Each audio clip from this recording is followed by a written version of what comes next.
So Nissan dropped off this 2025 Rogue Rock Creek Edition, and I've been pleasantly surprised with this vehicle. But just like every car, no vehicle is perfect. And in today's video, I'm going to tell you 6 things I've really enjoyed about it and 4 things that I wish were a little bit better. Alrighty, we're going to start with the things I've really enjoyed or love about this vehicle, and in no particular order, the very first thing is the exterior styling, especially in this Rock Creek Edition. Now, for those of you that don't know, Rock Creek is kind of Nissan's jargon for a more off-road oriented vehicle. Think of it as kind of like the Pro 4X trim for their crossover lineup, as opposed to the Pro 4X being specific to their trucks. Now, starting off with the front end, every single Rogue, regardless of whether you're going to get the Pro 4X or not, is going to have these LED daytime running lights and these LED headlamps with automatic high beams. But then this one being the Pro 4X, you also have these kind of faux aluminum accents up top, and then a lot of lava red accents. So you got lava red there on the lower part of the front splitter, and then you also get this gloss black front grille. And I think specifically in this bolder gray exterior color, it really pops. It makes it look like this thing is pretty futuristic. Now, I also like the beige color they offer on the Rock Creek Edition as well, but from the front end, this looks more of like a luxurious type of vehicle, but it also has a little bit of ruggedness to it. Also, the Rock Creek adds some gloss black accents like what you find on the mirror caps. You have the wraparound front windshield, and then you also get these cool looking 17-inch blacked out wheels with a little bit more of that lava red accent. And then you'll notice that there's even a little bit of that Rock Creek badging up front as well. So it's kind of like this little mountain peak, and it shows off on the wheels. Now, these are Falcon Wild Peak tires. They're all terrains, and so you can see they have a little bit more ridges to them, make them look a little bit more off-road capable. And coming across the side of the vehicle, you got your Rock Creek badging down here at the bottom, and overall pretty attractive shape. It's a little bit boxier than some other crossovers on the market. And then being the Rock Creek, you also have this roof rack that comes standard, and it's metal, and it's meant to hold, you know, a decent amount of weight. You can put your skis or kayaks up there, and that way when you go adventuring into the mountains, you can take everything with you.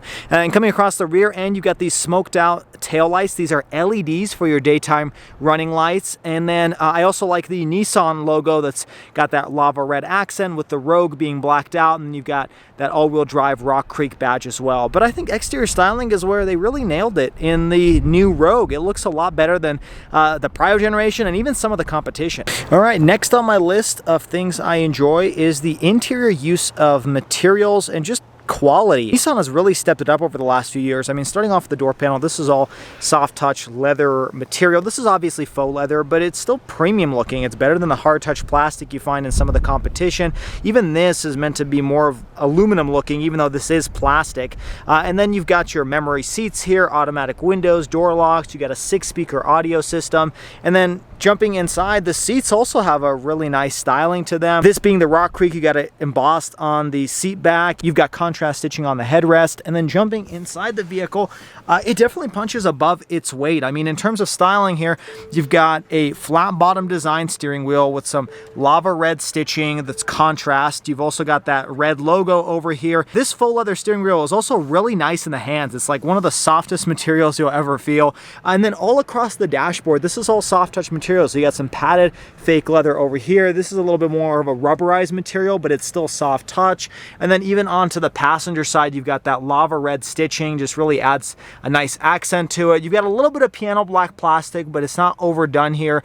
And then just in general, the design of everything over here just feels very premium. It does not feel like an entry-level compact crossover. Even this switchgear over here for your climate control settings, this is pretty much straight out of an Infiniti. I reviewed an Infiniti QX80 a couple years ago, and it had this exact same switchgear. So really high quality. I mean, it's obviously plastic, but it still doesn't feel very flimsy. It feels like it has a little bit of nice resistance to it, and just kind of a cool look to it. And then moving backwards, you got a leather wrapped gear selector with some nice resistance to it. And then even this material that's plastic, it's again meant to resemble kind of a brushed metal or brushed aluminum, similar to what you find on the door panel. Now, for the third thing I really enjoy about this vehicle is the seats. Now, I touched on the design standpoint, but I'm talking in terms of comfort. These are really comfortable. I believe these are Nissan's zero gravity seats, which use use NASA's memory foam technology, and they're very, very comfortable to sit in for long road trips. So you do have a little bit of a waterproofing material over here with the cloth,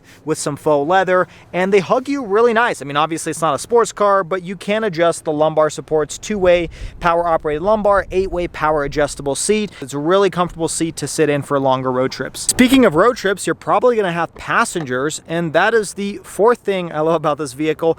That is just the gobs of legroom that you have in the second row. So sitting behind myself, I've got so much room behind me. Now, Nissan says there's 38.5 inches of space behind the first row. That number can always be kind of manipulated and changed in different ways. I look at it as if me sitting in the back behind myself, what's the legroom here? And it is plenty. I mean, keep in mind, this is a compact crossover and this has this much space. And even though you do have a transmission tunnel here in the center, it doesn't take up that much space because it's not that tall. So you can still fit a third passenger here in the middle, and they can always pull their legs on the left and the right hand side since there's so much legroom back here. You also have 2 rear air vents, which not all the competition offer. You've got some power ports over there, and you've also got a leather wrapped center arm console with 2 cup holders. And then up above me, I'm 5'9". I've got like 4 inches of space. So if you're over 6 feet, you're gonna be plenty comfortable here in the second row. Now for the next feature I love, we're gonna jump back into the driver's seat, and that has to do with this vehicle's safety features. So every single Rogue will come with blind spot monitoring,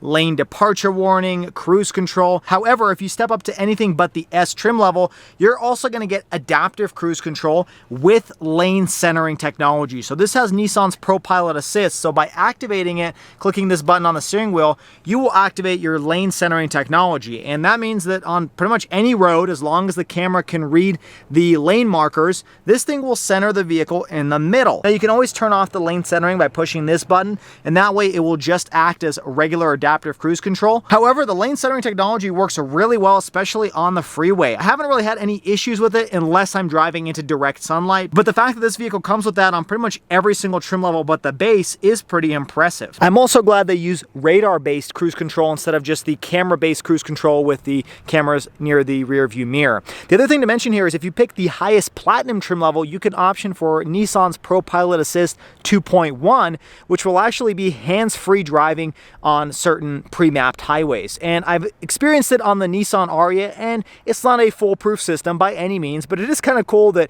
on certain roads you can simply take your hands off the steering wheel, take your foot off the gas and the brake pedal, and this thing will steer itself, similar to Chevy's Super Cruise and Ford Blue Cruise system. Now, I believe those systems are just a tad bit better than Nissan's ProPilot Assist 2.1, but this is a feature that pretty much none of the other competition in this segment offer. Now, the last item I really enjoy about the Rogue is its daily drivability and its bang for your buck. So the vehicle I'm sitting in today starts around $35,000 before destination. This one has the premium package along with these all-weather floor mats, and then after destination, this is just around $38,500 or so.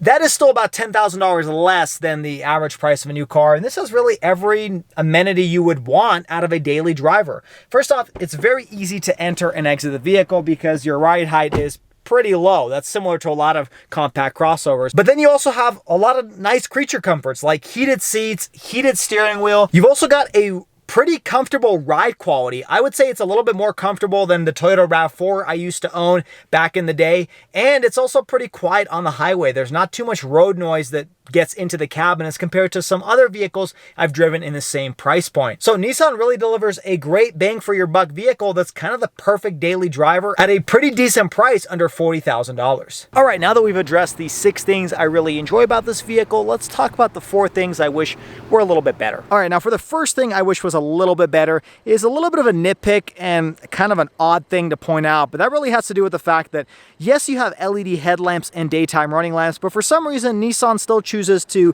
put incandescent light bulbs for its turn signals. I kind of just wish they would make everything LED because it would look a lot more premium. I mean, if this daytime running light would just turn into that amber color, I think it would look a lot better. I think incandescents kind of make things look a little bit cheaper. And some of the competition in this same segment, I'm thinking the Kia Sportage, for example, does LEDs really well. I mean, you still got LEDs on the side view mirrors and LEDs for your daytime running lamps, but for some reason the turn signals are still incandescents. I think Nissan could do a little bit better to make them full LEDs front and back. All right, now for the second thing I dislike about this vehicle, everything has been in no particular order, except I would say this item is probably on the top of my list of most disliked, and that has to do with this 8-inch infotainment screen. Now, don't get me wrong, there's nothing really wrong with it. It's just a little bit outdated. I mean, as you saw, it's a little slow, it's a little laggy. Yes, it has wired Apple CarPlay and Android Auto, but personally, I never use wired CarPlay or Android Auto. My Dodge Challenger has had that since 2020, and I never used it until I got a car that has wireless Apple CarPlay and Android Auto. I think that's just the norm, and vehicles even less expensive than this one come with wireless CarPlay and Android Auto, specifically from GM and Chevy. And I just think the graphics are a little bit outdated. I mean, this reminds me a lot of like Dodge and Jeep Uconnect systems, which nowadays are starting to look dated as well. I just think Nissan should improve this software, and good thing is, they have. On the higher trim levels, you can get the optional 12.3-inch infotainment screen with wireless Apple CarPlay and wireless Android Auto, and it fills out the dashboard a little bit better. It also has updated graphics and software, and it's a great system. I reviewed it in other Nissan and Infiniti products. That said, I think they need to incorporate that into everything but the base trim level. I mean, I'm fine with this screen being on the budget entry-level version of the Rogue, but on this Rock Creek edition, which is brand new for 2025, it has that ruggedness on the exterior. This thing deserves to have a 12.3-inch screen because a lot of shoppers are looking for that latest technology when they're buying a new car, and unfortunately, this Rock Creek at about $38,000 just doesn't offer it when some of the competition do. I'm again thinking about the Kia Sportage with its dual 12.3-inch displays.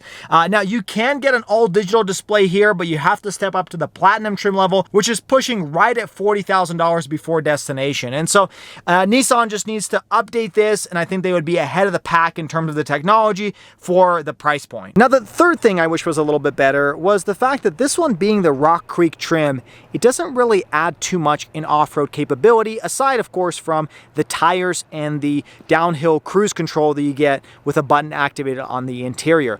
Personally, I think the Rock Creek should have added about an inch of ground clearance. You see this from Hyundai with its XRT trim level. They not only increase the ground clearance, they also increase the towing.